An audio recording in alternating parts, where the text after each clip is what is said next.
आदाब नाजरीन, मैं मोहम्मद तजम्मुल अली खान। बिहार में चला बुलडोजर, यानी कि बिहार की हुकूमत नई कायम होकर एक हफ्ता नहीं हुआ, बुलडोजर एक्शन शुरू हो चुका है।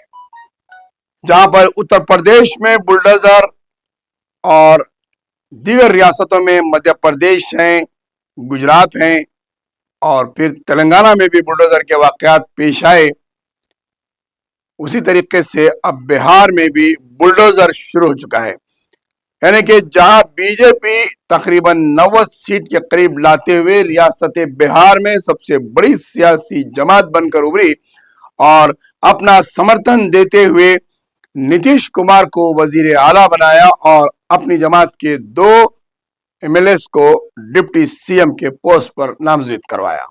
उसके बाद सिर्फ एक हफ्ता ही नहीं गुजरा, बुलडोजर एक्शन शुरू हो गया है। आइए एक नजर इस पर डालते हैं कि कौन कौन से इलाकों में बुलडोजर चलाया जा रहा है और उसकी वजूहात क्या है। बिहार की नई हुकूमत इंसदादे तजाविजात के नाम पर बुलडोजर कार्रवाई शुरू करते हुए समस्तीपुर, सीतामढ़ी, भागलपुर, मुजफ्फरपुर, बिहार शरीफ के बशमूल बड़े शहरों में मुहिम शुरू की है।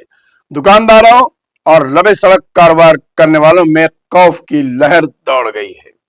बिहार की तफसील हम आपको बता रहे थे, ये आप देख सकते हैं बिहार में बुलडोजर कार्रवाई किस तरीके से की जा रही है। सरकारी अराजियात पर कब्जे के नाम पर, फुटपाथ पर कब्जों के नाम पर और दीगर अराजियात पर काबिजीन के कब्जे का नाम लेते हुए बुलडोजर चलाया जा रहा है और दुकानात मकानात को मिसमार किया जा रहा है। इलेक्शन से पहले बिहार की तरक्की की बात की गई थी। बिहार में जंगल राज हटाने की बात करते हुए, वोट हासिल करते हुए इख्तिदार पर आए नीतीश कुमार अब मिसमारी पर उतर आए हैं। क्या ये बिहार की तरक्की इसे कहते हैं? बसे बसाए मकानात, बसे बसाए दुकानात और कारोबार को मिसमार करते हुए लोगों को बेरोजगार करना, उनसे बेघर करना, क्या बिहार की तरक्की का ये नाम है? जहां बिहार के लोग दीगर रियासतों में जाकर कमा रहे हैं, दीगर रियासतों में जाकर अपनी आमदनी का जरिया बनाने की कोशिश कर रहे हैं, वहीं पर बिहार में बुलडोजर के नाम पर मिसमार किया जा रहा है। भागलपुर और दीगर इलाकों में जहां पर आबादी गुर्बत और सतह पर रहती है, गरीब लोग मेहनत कर कर काम करते हैं, वैसे इलाकों में बुलडोजर चलाए जा रहे हैं।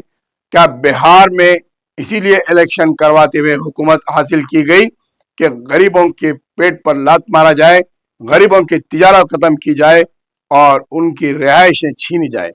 एक तरफ जहां पर सुप्रीम कोर्ट के गाइडलाइंस है, सुप्रीम कोर्ट के चीफ जस्टिस साबिका जस्टिस BR गोई ने वाज़े तौर पर अहकामात दिए थे कि बिना किसी इतलात के किसी का घर नहीं तोड़ा जा सकता तरक्की के नाम पर।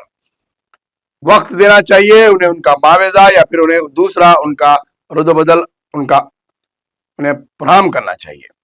बुलडोजर के ताल्लुक से यूपी हुकूमत और दीगर हुकूमतों को सख्त वार्निंग दी गई थी साबिका चीफ जस्टिस के दौर में, लेकिन अब जैसे ही चीफ जस्टिस हट चुके हैं, नए चीफ जस्टिस ने अपनी ऑफिस संभाला है और उसी अवस्था में ये वाकयात पेश आए हैं। अब देखना है कि सुप्रीम कोर्ट तक अगर ये केस जाता है तो फिर बिहार के बुलडोजर पर नए चीफ जस्टिस क्या जवाब देते हैं, क्या अहकामात और अपने जजमेंट देते हैं। क्योंकि बिहार जहां पर पसपंदा कहा जाता है, वहीं पर और पसपंदगी की तरफ ले जाया जा रहा है।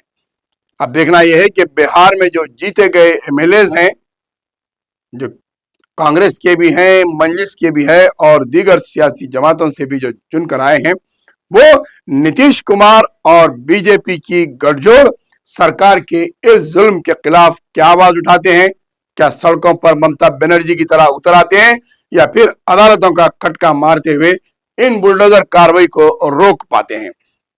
क्योंकि इलेक्शन के सामने तो हर किसी ने गरीब और पसपंदा अफराद का साथी बताया, भाई बताया, बंधु बताया और अपने आप को उनका हमदर्द बताया और उनकी तरक्की की दुहाई देते हुए उनसे वोट मांगे। अब देखना है कि ये मुसीबत के टाइम पे कौन उनके साथ उनकी सड़क पर ठहरता है।